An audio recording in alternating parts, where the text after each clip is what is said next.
And, if you are really motivated about business, and, being successful, you have to make a lot of sacrifices. And one of the things that I really struggled with to begin with, and still kind of do, is learning to say no and It's set so hard. boundaries. It is the hardest Um, thing. I feel like and especially like being so young, like I feel that pressure. It's like I'm a yes woman, and sometimes I'm struggling sitting here, and I'm like, I overcommitted. I don't know how I'm going to do it, and I found myself drilling myself into the ground. So, what are your tips for saying no? Because I'm pulling out my notepad because I sometimes it's really hard. It's really hard.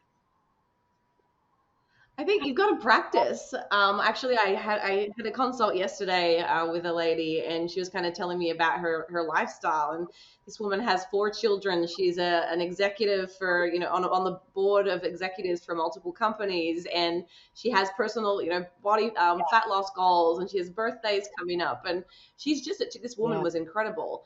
But as I was listening to her talk to me and telling me and describing me how she feels she has no time and da da da da da, I just said, you have to learn to say no to some of these things, or decide like what is your main priority here, because it cannot all be the main yeah, priority.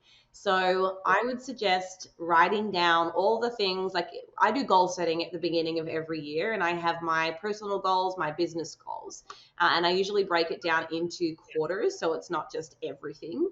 And then you need to make a decision about which of those is really important exactly. to you.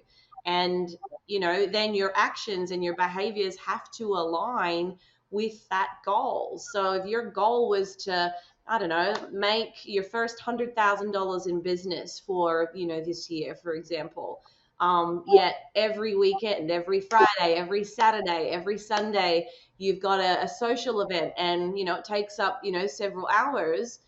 How serious are you actually about, making that first hundred thousand Right. dollars? You could be using that time, planning, mentoring, building Yep. skills, like listening to podcasts. Yeah. So, yeah, I think making lists, and then, making sure that your actions reflect that Yeah, I goal. think that's the point right there. It's like when you have those priorities set, are your actions aligning with the goals that you're setting? And oftentimes you may Hmm. want something really bad, but you don't want to or choose to put in the work that's required to get you there. And as coaches and as a coach, you also can see this with, and Hmm. for our aspiring trainers, you will see this, and or our current trainers, the frustration as a coach when you have clients who really, really want to reach the goals that they set, whether it's fat loss, weight loss, building muscle, competition, whatever.